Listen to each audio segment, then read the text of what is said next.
Whatever you want, whoa, whatever you need, my heart belongs to you. Oh, whatever you need, there's nothing I won't do. Oh, whatever you want, oh, my heart belongs to you.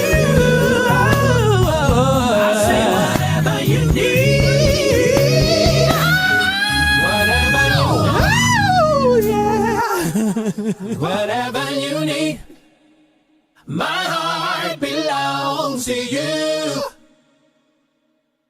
Whatever you need, there's nothing I won't do. Whatever you want, my heart belongs to you. I say whatever you need.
Red's not supposed to be green, like faith's not supposed to be seen. The sky's not supposed to touch the ground, and a square's not supposed to be round. The moon's not supposed to touch the sun, and a two is not supposed to be a one. Then the heart's not supposed to weigh a ton, and forever's not supposed to be done. Winter's not supposed to come in June, and I am not supposed to have the blues. There are so many things that are not supposed to be, babe, except you and me. There are so many things that I'm not supposed to be. Ooh, baby, yeah, except you and me. Night's not supposed to be long, yeah. No one is supposed to be alone. Understanding is not supposed to be confused, and the wind is not supposed to lose. Like fire's not supposed to freeze, or like joy is not supposed to grieve.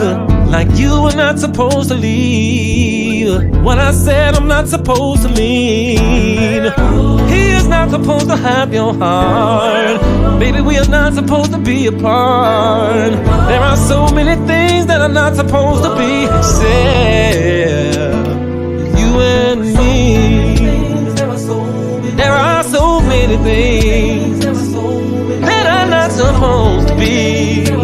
Hey, baby, it seems just like no seasons changing, or this earth with no creation, or a heart with no feelings, or a sickness without a healing. Just like a frozen spring, or a bird with no wings. Just like a song out of key, that's how my life would be. Like the night skies with no stars, a lonely broken heart, no holding hands or walks in the park. That's how it would be if we were apart. Ooh. There are so many things, yeah, except love. So many things that are not supposed to be.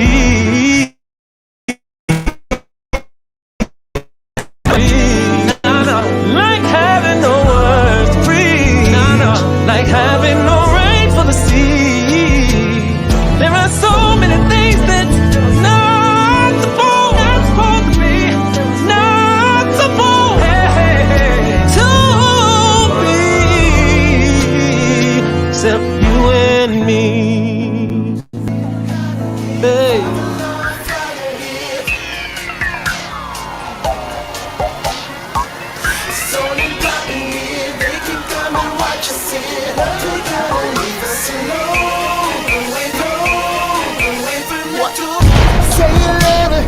What you gon' do now? Hope you're ready, cause I'm really about to put it down. Girl, you know that I will never disrespect you. We love tomorrow, but tonight I wanna spend you. That ass count, gotta make it last now. But also, then I'ma beat it up. Hate on me, but no. Try to say stop when the beat say go. There you go again, that voice is you make your girlfriend go. Come on, come on, come on,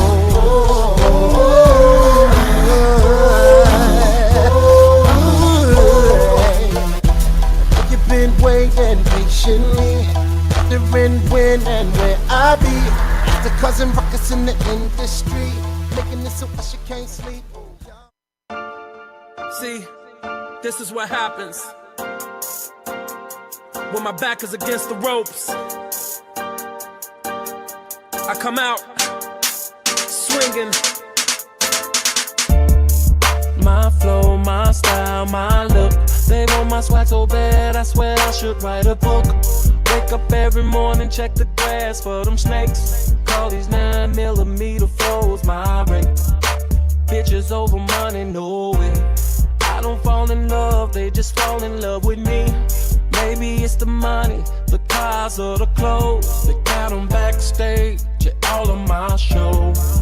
A legacy, yeah, I built it from the ground. But crabs in the barrel, they stay trying to pull you down.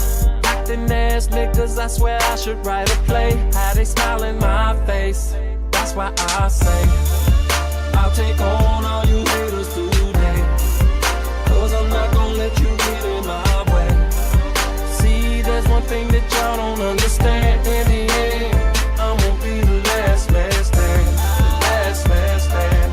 The last man standing. The last man. I'm gonna be the last man standing. The last man standing. The last man standing. The last man. I'm gonna be the last man standing. My chain, my watch, my diamonds, I would give them all up to have a day of silence. Cause dealing with the paparazzi on a daily, I swear it's enough to drive a rich man crazy. Good weed rolled up sky high. I just bought a mansion and it's on cloud 9. I love a classy chick, straight out of the hood. So I'ma make it rain, baby, call it flash floods. Niggas putting bounty on my head. Sometimes when you so loud, they would rather rather see you dead. Call me hammer, they can't touch this. My whole life has been ordained. I'm going for the fame. That's why I say I'll take on all you haters today. Cause I'm not gonna let you get in my way. See, there's one thing that y'all don't understand. In the end, I'm gonna be the last man standing. The last man standing. The last man standing. The last man. I'm gonna be the last man standing. The last man standing. The last man standing. The last man. I'm gonna be the last man standing. Lord, take this cross up off my back, it's heavy. I'm about to hurt somebody, heaven save me. I'm standing at the crossroad, I don't know what to do. My mind is what these haters trying to make me lose. Ever since the money, see these demons at me. And I can't seem to keep nobody real around me. You know how the saying goes, this lonely at the top. I'm allergic to the bottom and that's why I can't stop. I'll take on all you haters today. Cause I'm not gonna let you get in my way. See, there's one thing that y'all don't understand. In the end, I'm gonna be the last man standing. The last man standing. The last man standing. The last man. I'm gonna be the last man standing. The last man standing. The last man standing. The last man. I'm gonna be the last man standing. What's up? What's up? I'm back, impromptu. I'm back with impromptu. I gotta keep it going. Y'all know what I'm here for. Check us out. I'm about to drop it real quick. An update on R. Kelly just came out. Well, it came out last night, but I just got wind of it. How you doing, Kiva? How about everybody? So we're gonna jump right into it, cause I gotta be back on here at 7:30. We gonna get right into it. We ain't gonna hold no punches. We ain't gonna do none of that. So let's go. Let's go. United States District Court, Northern District of Illinois, Eastern Division, United States of America versus Robert Sylvester Kelly and who? Daryl McDavid. Uh-oh. Uh-oh. Honorable Judge Harry D. Levenweather. Joint motion to compel FCI Butner to allow visitation. Let's talk about it. Come now, Daryl McDavid and Robert Kelly, by and through counsel, Bo B. Brindley and Jennifer Bonjean. Stop. I told y'all they was going to come together, didn't I? I said they was going to come together. And when they come together, they're going to give the government hell. Now watch this. And hereby move this honorable court compel FCI Butner to allow Mr. McDavid to visit Mr. Kelly in support of their motion. Mr. McDavid and Mr. Kelly provide as follows. Mr. McDavid and Mr. Kelly were co-defendants in the above captioned matter, and both were acquitted on each count in which they were jointly charged. Mr. McDavid and Mr. Kelly have maintained a long-standing friendship and business relationship spanning decades before Mr. Kelly's incarceration, and the two sought to arrange Mr. McDavid's visitation at FCI Butner, the correctional facility at which Mr. Kelly is presently housed.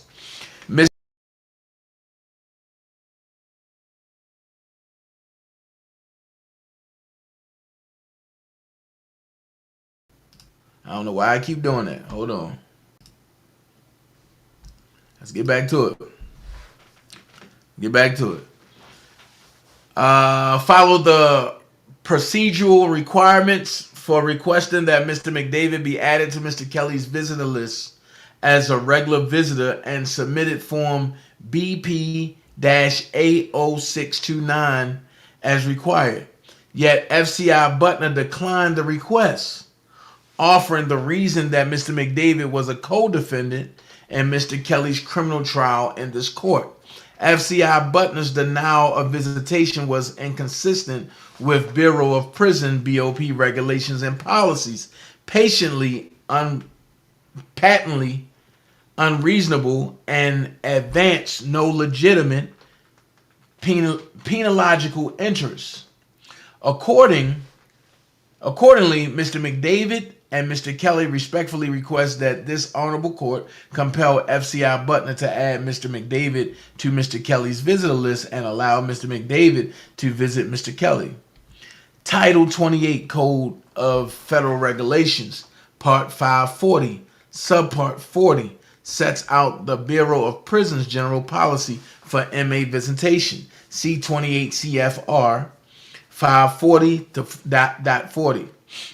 Section 540.40 makes clear that the Bureau of Prisons encourages visiting by family, friends, and community groups to maintain the morale of the inmate and to develop closer relationships between the inmate and family members or others in the community. 28 CFR 540.40, the regulation goes on to impose mandatory requirements on the procedures implemented to permit visitation. The warden shall develop procedures consistent with this rule to permit inmate visiting. ID emphasis added. The regulation also provides substantive predicates limiting the warden's discretion to restrict visitation. The warden may restrict inmate visitation when necessary to ensure the security and good under the institution. Regulation 540.444 deals with regular visitors and directs prison staff to compile a visiting list for inmates who desire regular visitors. 28 CFR 540.44. The regulation provides that the visiting privilege ordinarily will be extended to friends and associates having an established relationship with the inmate prior to confinement, unless such visits could reasonably create a threat to the security and good order of the institution. 28 CFR 540.44C, emphasis added. The Bureau of Prisons program statement regarding visitation regulations applies the same restrictions on denial of visitation.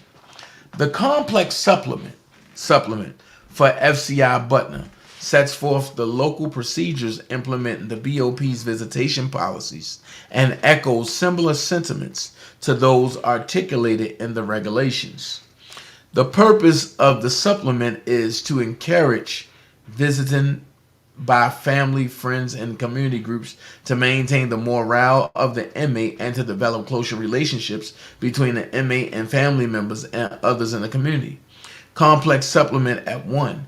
Parroting and regularity language that the supplement provides that visiting privileges will ordinarily be extended to friends and associates having an established relationship prior to incarceration, unless such visits could reasonably create a threat to the security and good order of the institution. ID at 6, emphasis added. The supplement describes the same restriction on denying visitation in the disapproving visitors section. If information reveals that visitation privileges for the visitor will present security concerns or disrupt the orderly running of the institution, the warden may deny visiting privileges. ID at 7. FCI Butner's patently unreasonable and capricious denial of visitation violated the due process rights of Mr. Kelly and Mr. McDavid. Some courts have found that prison visitation may be protected by the First Amendment right of association. Pettis versus Jerome Combs. Case law. Looks past the First Amendment implications. The BOP regulations and policies create a liberty interest in visitation, both within the inmate and in the classes of visitors described therein.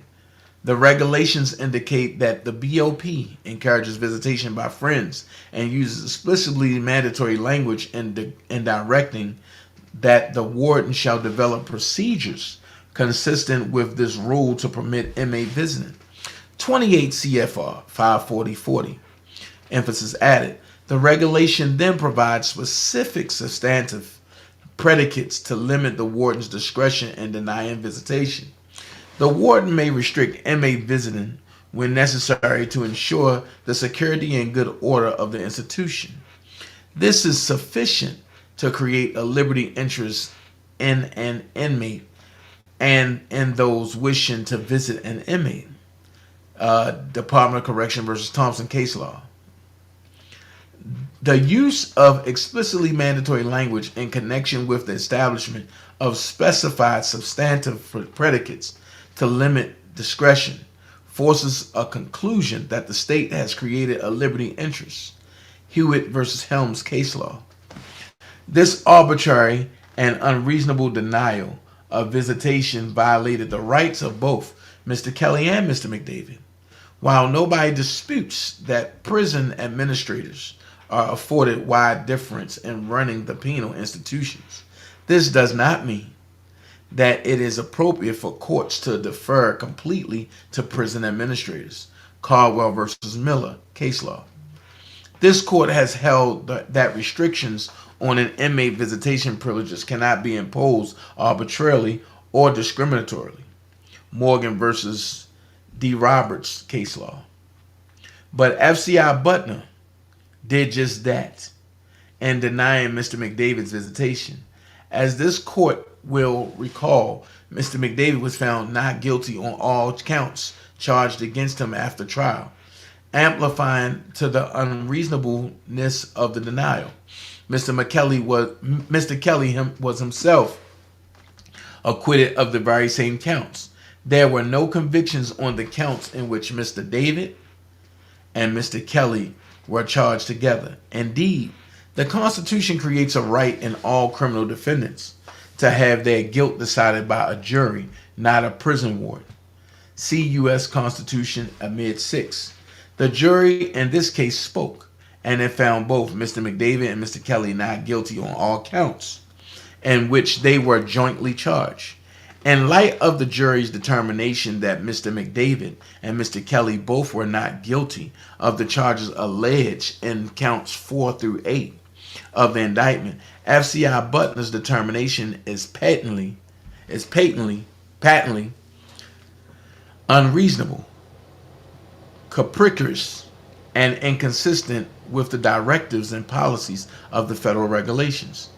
There is absolutely no risk, let alone a reasonable one, that a visitation by Mr. McDavid would create a threat to the security and good order of the FCI Butler. Mr. McDavid has no history of violence, and his visitation poses no security concerns. Furthermore, there is nothing whatsoever to indicate visitation by Mr. McDavid would disrupt the orderly running of the institution.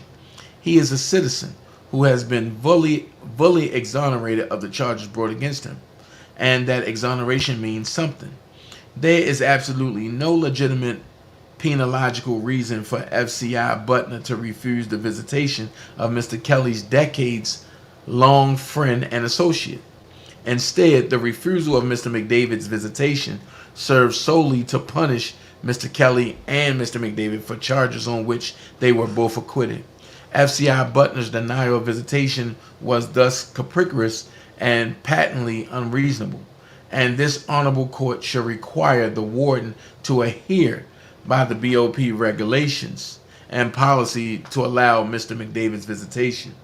Wherefore, Mr. McDavid and Mr. Kelly ask that this honorable court issue an order compelling FCI Butler to place Mr. McDavid on Mr. Kelly's visiting list and allow Mr. McDavid's visitation. Respectfully submitted, Bo B. Brindley, attorney for Mr. McDavid. Okay, respectively submitted again, Jennifer Bongine for the Jennifer Bongine Law Group. Okay, so let's break this down. Why would the warden deny visitation? This is bigger than what you all know. Now, to have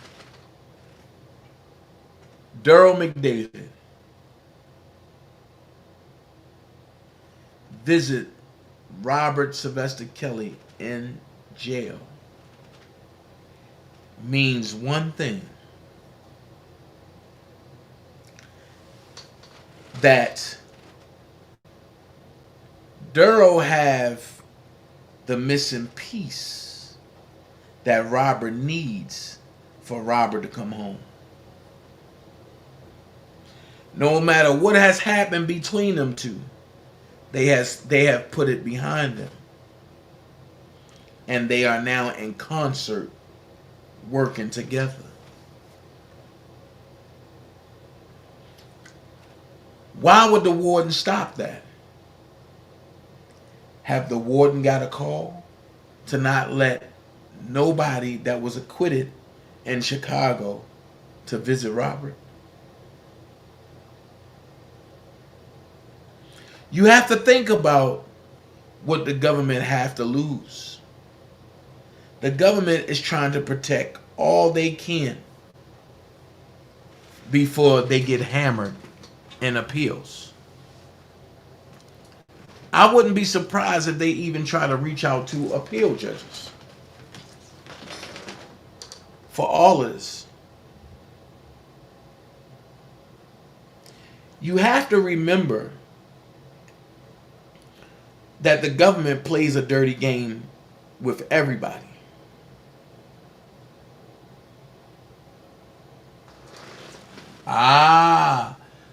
Prima jumped ahead of me, but since she there, I'm going to entertain it. Why would the warden mention theft when it wasn't alleged by prosecutors?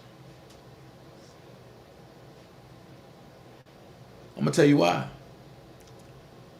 Because somebody had to call in to talk to the warden and say that Daryl McDavid stole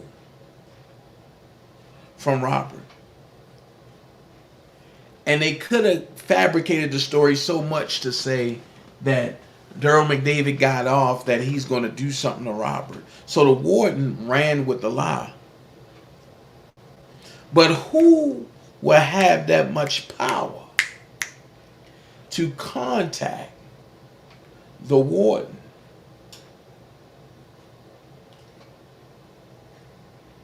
Could it be Tasha K? Could it be BOP Officer A? Or could it be Judge Leavenweather? Or could it be Ann Donnelly? Or could it be Melinda Cruz? Or could it be the ones that prosecuted Rob, Daryl, and June?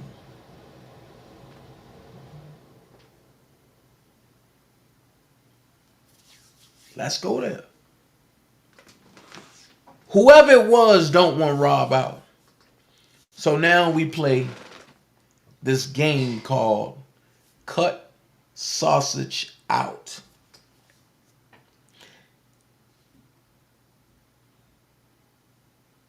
Why would Tasha K call the warden and tell the warden that Daryl McDavid stole?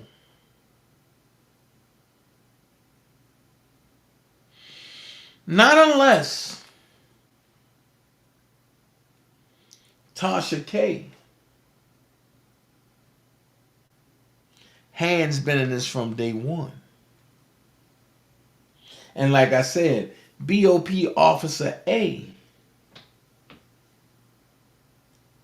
even though in the paperwork it said a woman, could it really be a man?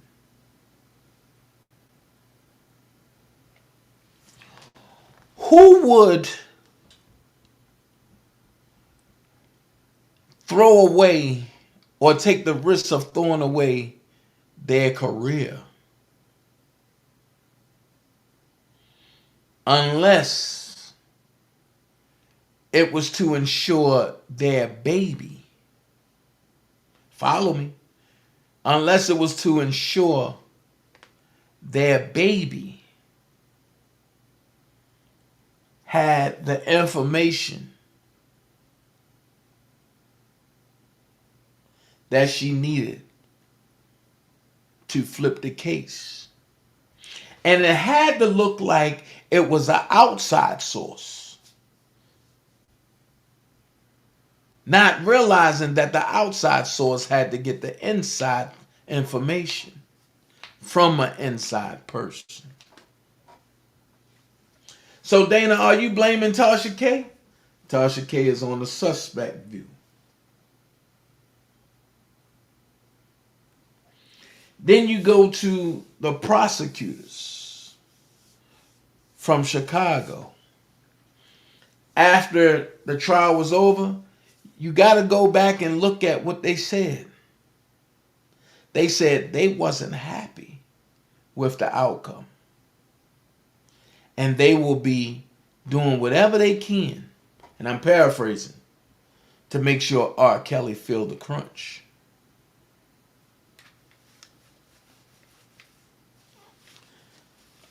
Well, Melinda Cruz got exposed.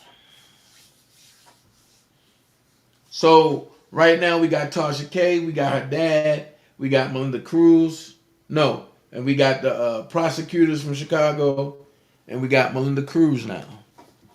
Melinda Cruz got exposed. And I'm quite sure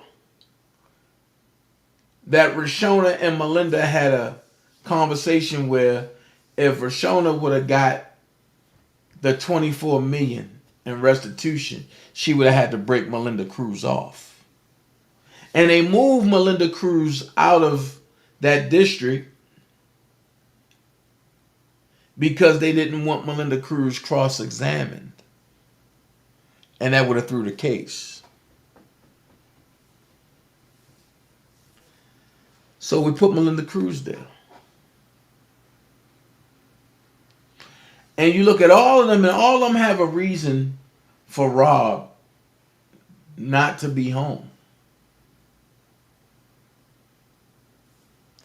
But then you look at the silent horse. Who talked to the federal prosecutors? Who talked to Tasha K? Who talked to the federal government?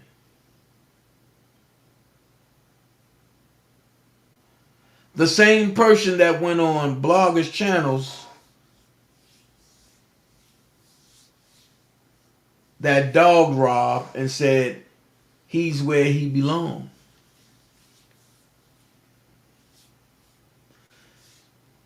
That person is the same person that came and told y'all that Rob is my brother. And that I want to see the best for Rob. And that Robert is a musical genius. And that they used to share Subway dances together to split the money. And before they went in, they said, I don't belong in this. I was hoodwinked. I was bamboozled. So you don't think Don Russell will place a call from Minnesota to Butner? You don't think Don Russell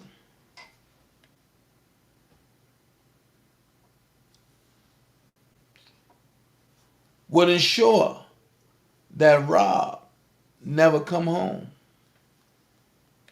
So you put Don Russell there as a great suspect of interest. How y'all doing? Everybody's coming in late. But then you got to look at a lady that's connected, a lady that told y'all that her client needs to be found guilty, that moved her office, and that only talks to people that she can get to manipulate for money. Why wouldn't Nicole blank Becca call the warden? So now we got Nicole blank Becca and Don Russell neck and neck. So the final three, Don Russell, Nicole blank Becca, Tasha K. Let me ask y'all this question. And this is just hypothetical. All three of them don't like Daryl McDavid. But who have the most to gain if Rob never get out? I kept asking you this.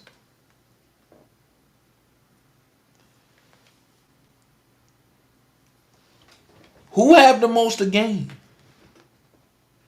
if Rob never gets out?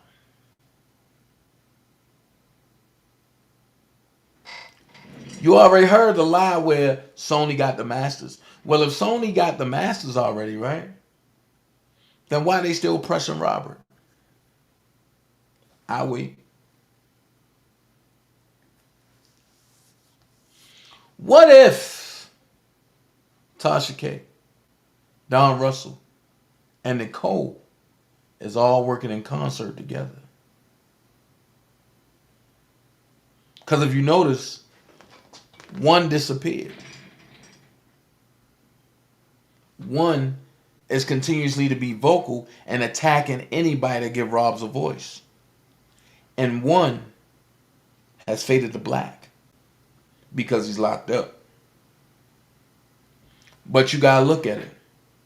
He was the spearhead of all of the stuff that Rob going through now. So if Daryl McDavid talks to Rob, don't you think Rob is going to listen to Daryl when it come out about Don? When it come out about Tasha K? When it come out about Nicole?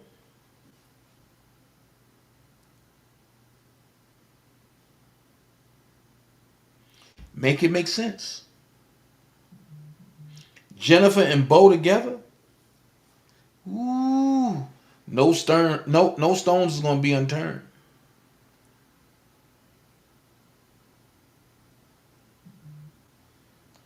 And this right here, I believe, sets up the exodus for Robert's return.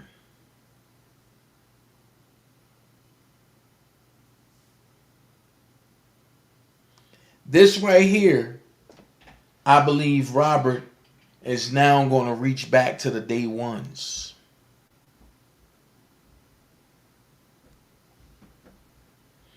So all the ones that came in after the day ones might not be able to talk to Robert ever again. But when the day ones was there, Robert ain't had us to worry about. So I say that to say this. I gave y'all the 3 hard constituents. I gave y'all the 5 afterthoughts. Let's sit back and watch. Now I'm going to dig in my bag and I'm going to shake this tree a little harder. Let's see what falls out. But I believe the judge is going to give Robert his fair due. And Daryl will be able to visit him. And things going to get to rocking and rolling and shaking and going. At the end of the day, even though the government charged Daryl McDavid and June Brown, they all was acquitted on them charges. But when you charge somebody and it goes to appeal, those ones you charge can come to appeal and testify. I'm telling you. Just go back and look at some of my old videos with Don Russell when he talked about Daryl McDavid and all that. Now it's time for Daryl to speak. Hey, I see y'all at 7:30. I don't want to miss none of y'all. So I'm up out of here. Y'all be blessed. And I'm gone. Peace. What? Say it louder. What you gonna do now?